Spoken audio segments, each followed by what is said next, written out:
अध्याय 6 परोपकारी निखितो। पाठ परिचय। इस पाठ में निखितो द्वारा किए गए परोपकार के बारे में बताया गया है। किस प्रकार निखितो ने मछुआरों व उनके परिवारों को बचाने के लिए अपनी फसल की भी परवाह न की और अपने पके पकाए धान के खेत में आग लगा दी। व्याख्या। यह कहानी निखितो नामक एक किसान की है जो जापान के हांशु टापू पर अपने परिवार के साथ रहता था। उसके खेत धान की खेती से भरे हुए थे और उसके पास चेरी का बाग भी था। एक दिन निखितो ने समुद्र की ओर देखा और उसे बड़ी ऊंची ऊंची लहरें दिखाई दी, जिन्हें सुनामी की लहरें समझकर उसने मछुआरों की बस्ती को बचाने का निर्णय लिया। निखितो ने अपनी फसल जलाकर लोगों का ध्यान आकर्षित किया और उन्हें बचे रहने के लिए पहाड़ी की ओर बुलाया। अंततः जब सुनामी की लहरें आईं, तो मछुआरों की बस्ती पूरी तरह से नष्ट हो गई, लेकिन वे सभी निखितो के कारण बच गए। निखितो ने अपनी जान की परवाह किए बिना दूसरों की मदद की और मछुआरों ने उनकी बहादुरी का सम्मान किया। कठिन शब्दार्थ। समुद्र तट, समुद्र का किनारा। सुनामी, समुद्र में उठने वाली बड़ी और तेज लहरें। पहाड़ी, पहाड़। लपटे, आग की लहरें। बस्ती, गांव या समुदाय। रक्षक, बचाने वाला, संरक्षक। मुखिया, गांव का नेता, प्रधान। जापान के हांशु टापू के समुद्री तट पर मछुआरों की एक बस्ती थी।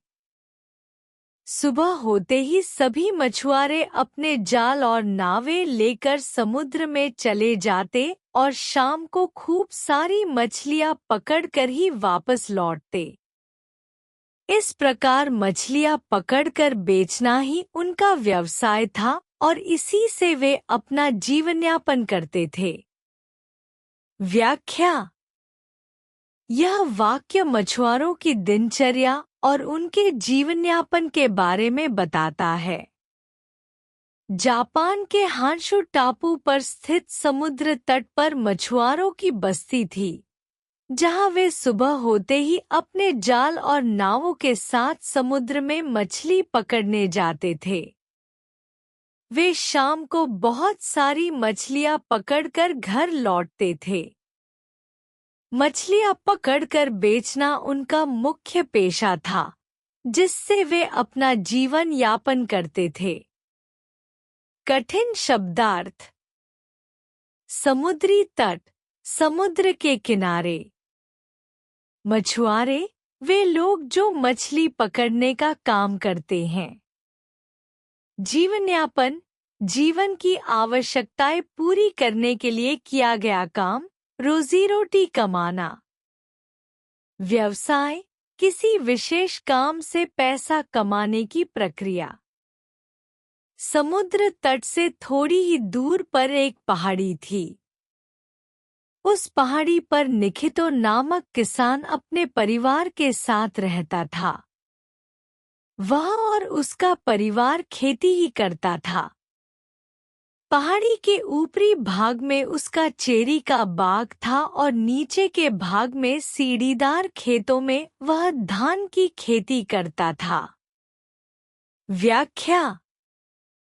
यह वाक्य निखितो के रहने की जगह और उसकी कृषि कार्यों के बारे में जानकारी देता है। समुद्र तट से थोड़ी दूरी पर एक पहाड़ी थी, जिस पर निखितो नामक किसान अपने परिवार के साथ रहता था। वह और उसका परिवार कृषि कार्य में लगे रहते थे। पहाड़ी के ऊपरी हिस्से में निखितो का चेरी का बाग था और निचले हिस्से में वह सीढ़ीदार खेतों में धान की खेती करता था। कठिन शब्दार्थ। समुद्र तट, समुद्र के किनारे। पहाड़ी, एक ऊंची और खड़ी भूमि, पहाड़। कृषि, खेती का काम।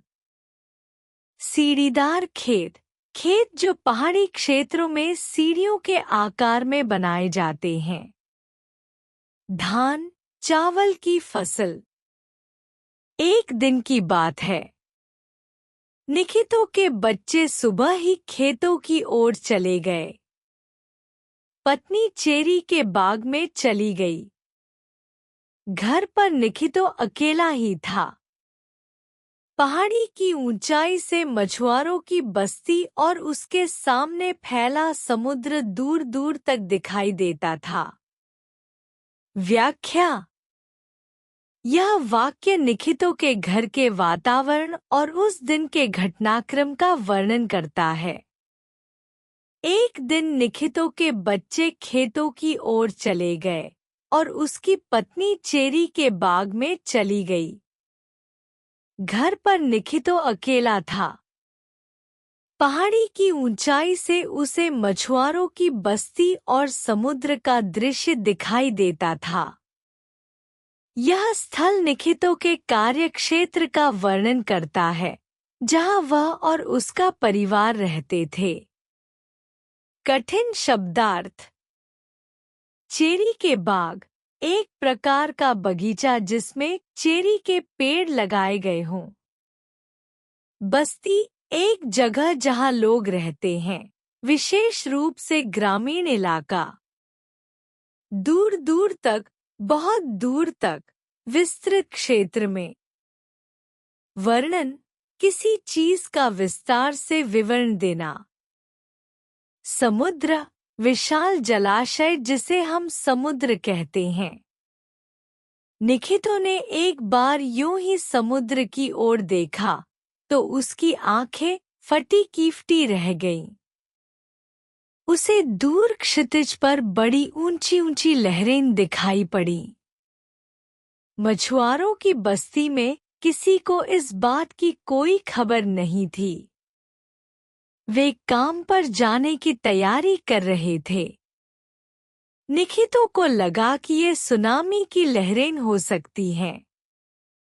थोड़ी ही देर में वे तट से टकराएंगी तो सब कुछ नष्ट कर देंगी। व्याख्या। यह वाक्य उस क्षण का वर्णन करता है जब निखितो ने समुद्र की ओर देखा और उसे वहां ऊंची ऊंची लहरें दिखाई दी। यह दृश्य निखितो के लिए एक चेतावनी जैसा था। उसे अंदाजा हो गया कि ये लहरें सुनामी, समुद्र में आई भीषण लहर की हो सकती हैं, जो तट तक पहुंचते ही सब कुछ नष्ट कर सकती हैं। मछुआरों की बस्ती में किसी को इस खतरे का अंदाजा नहीं था और वे अपनी दिनचर्या में व्यस्त थे। निखितो को यह बहुत गंभीर स्थिति लगी और उसने जल्द से जल्द एक कदम उठाने का फैसला किया। कठिन शब्दार्थ। क्षितिज, वह स्थान जहां आकाश और पृथ्वी मिलते दिखाई देते हैं। सुनामी, समुद्र में उठने वाली भीषण लहरें जो तट से टकराकर भारी तबाही मचा सकती हैं। तट, समुद्र के किनारे का भाग। टकराएंगी, यहाँ पर इसका मतलब है कि लहरें समुद्र के किनारे से टकराकर नुकसान पहुंचाएंगी। नष्ट, नष्ट करना, समाप्त कर देना। उसने ऊपर पहाड़ी से ही मछुआरों को आवाज दी। आवाज गूंजकर रह गई, पर मछुआरों को सुनाई न दी। निखितो सोच में पड़ गया। समय बहुत कम था। मछुआरों को कैसे बचाया जाए? कुछ सोचकर वह तुरंत अपने खेतों में गया। खेतों में धान पककर पीले हो गए थे। उसने तुरंत धानों में आग लगा दी और जोर जोर से चिल्लाने लगा। व्याख्या। यह अंश निखितो की तत्परता और साहस को दर्शाता है। जब उसने समुद्र में सुनामी की लहरें देखीं और मछुआरों को इस खतरे से बचाने का तरीका न मिला, तो उसने उन्हें सावधान करने के लिए अपनी पूरी ताकत लगा दी। निखितो ने पहाड़ी से मछुआरों को आवाज दी, लेकिन वे सुन नहीं पाए। समय की कमी और लहरों का खतरा महसूस करके उसने अपने खेतों में आग लगा दी ताकि धुआं और आग के कारण मछुआरे खतरे से अवगत हो सकें। कठिन शब्दार्थ। गूंजकर आवाज का दूर तक फैलना और फिर हल्का हो जाना। सोच में पड़ गया, किसी समस्या के समाधान के बारे में गंभीरता से विचार करना। तत्काल, तुरंत, तुरंत प्रभाव से। पीले हो गए थे। यहाँ यह धान के पकने का संकेत है। जब वे तैयार हो जाते हैं तो उनका रंग पीला हो जाता है। चिल्लाने, जोर से आवाज करना ताकि दूसरों का ध्यान आकर्षित किया जा सके। पहाड़ी पर आग की लपटें, धुआं और निखितो को चिल्लाता देखकर मछुआरों का ध्यान उधर गया। निखितो मुसीबत में है, यह सोचकर वे सब पहाड़ी की ओर भागे।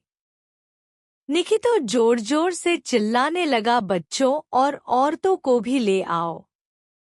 सब औरतों ने अपने बच्चों को भी साथ ले लिया और सभी पहाड़ी की ओर भागे। व्याख्या। इस अंश में निखितो ने मछुआरों की बस्ती के पास सुनामी के खतरे को महसूस किया। उसने अपनी पूरी कोशिश की कि मछुआरे और उनके परिवार सुरक्षित रहें। उसने अपने खेत में आग लगा दी, जिससे मछुआरों का ध्यान खींचा और वे उसे मुसीबत में समझकर उसकी मदद करने के लिए दौड़ पड़े। निखितो ने अपनी चिल्लाहट से औरतों और बच्चों को भी बुलाने का प्रयास किया ताकि वे सब सुरक्षित जगह पर पहुंच जाएं। यह निखितो का परोपकार और अपने समुदाय के प्रति चिंता का प्रतीक है। कठिन शब्दार्थ। लपटें, आग की ऊंची लहरें। धुआं, जलने से निकलने वाली गैस। मुसीबत, संकट, परेशानी। चिल्लाना, जोर से आवाज करना।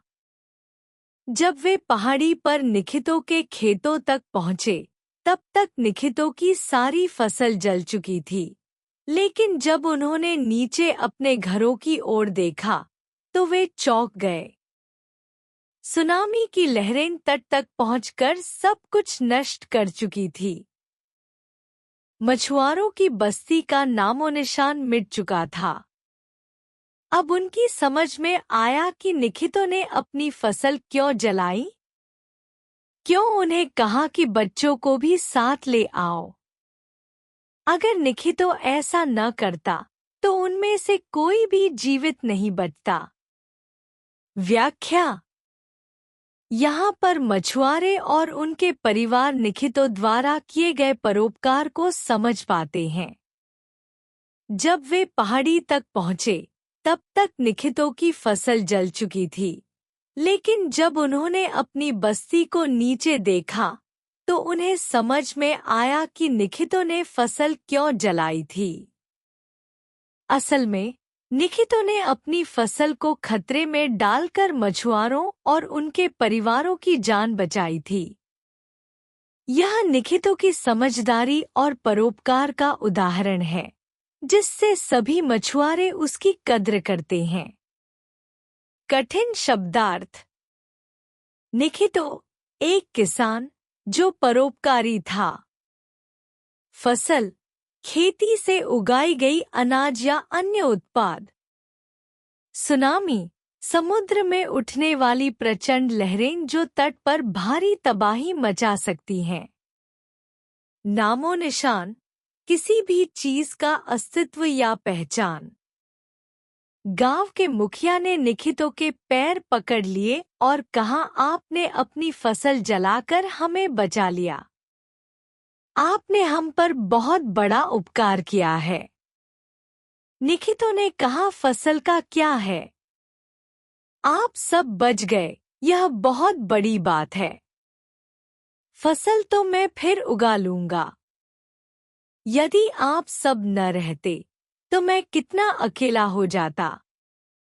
व्याख्या। यहाँ पर निखितो ने यह दिखाया कि उसके लिए लोगों की जान की ज्यादा अहमियत थी, न कि उसकी फसल की।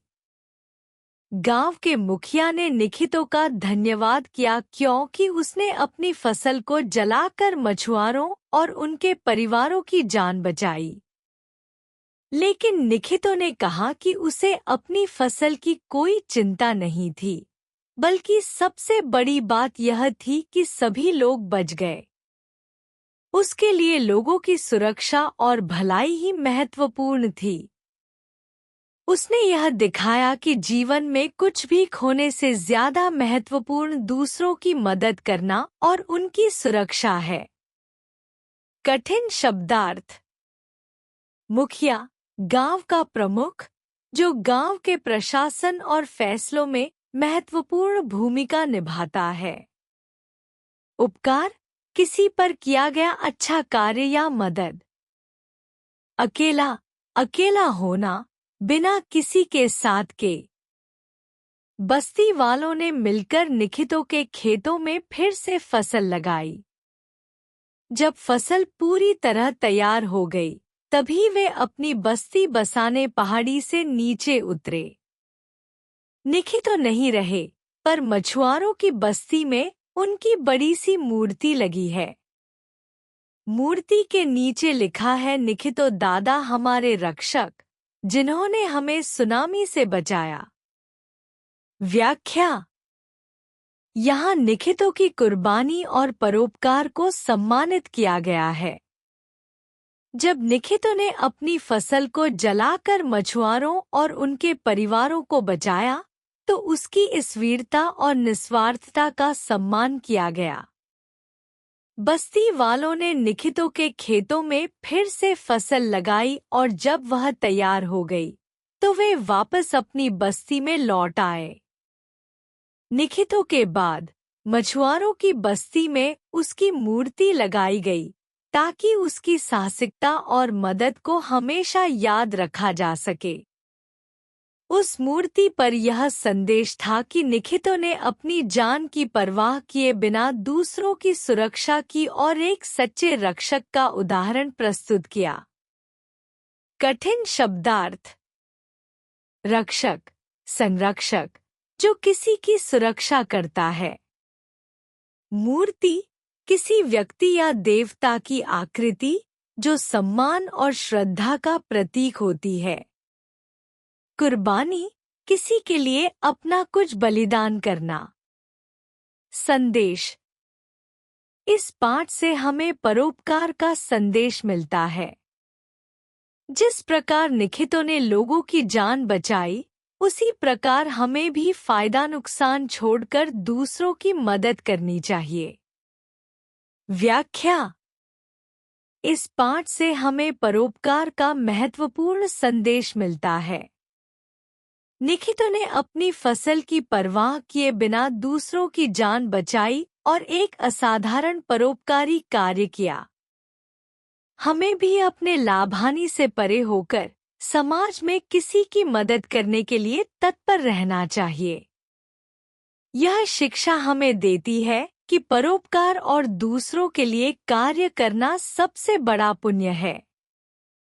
निष्कर्ष, समरी। पाठ परोपकारी निखितो में जापान के हाशु टापू पर बसे मछुआरों की बस्ती और निखितो नामक किसान की परोपकारिता का वर्णन है। निखितो ने अपनी पक चुकी धान की फसल को जलाकर मछुआरों और उनके परिवारों को सुनामी की तबाही से बचाया। पहाड़ी पर लगी आग और निखितो की चेतावनी ने मछुआरों का ध्यान खींचा और सभी अपने परिवार सहित सुरक्षित ऊंचाई पर पहुंच गए। निखितो ने अपनी फसल की परवाह किए बिना सैकड़ों लोगों की जान बचाई। बाद में मछुआरों ने उनकी मदद से खेतों को फिर से उपजाऊ बनाया। निखितो के महान कार्य की स्मृति में उनकी मूर्ति स्थापित की गई, जिस पर उन्हें हमारे रक्षक के रूप में सम्मानित किया गया। मुख्य संदेश, मेन मैसेज। परोपकार का महत्व।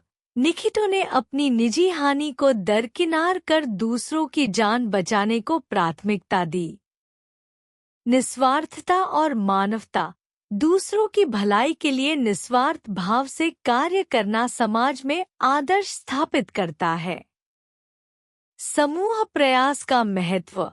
मछुआरों ने निखितो के खेतों को फिर से उपजाऊ बनाने में मदद की, जो एकता और सहकारिता का संदेश देता है। बलिदान का आदर। निखितो के परोपकारी कृत्य को उनकी मूर्ति स्थापित कर अमर बना दिया गया, जिससे यह सीख मिलती है कि समाज ऐसे कार्यों को हमेशा याद रखता है।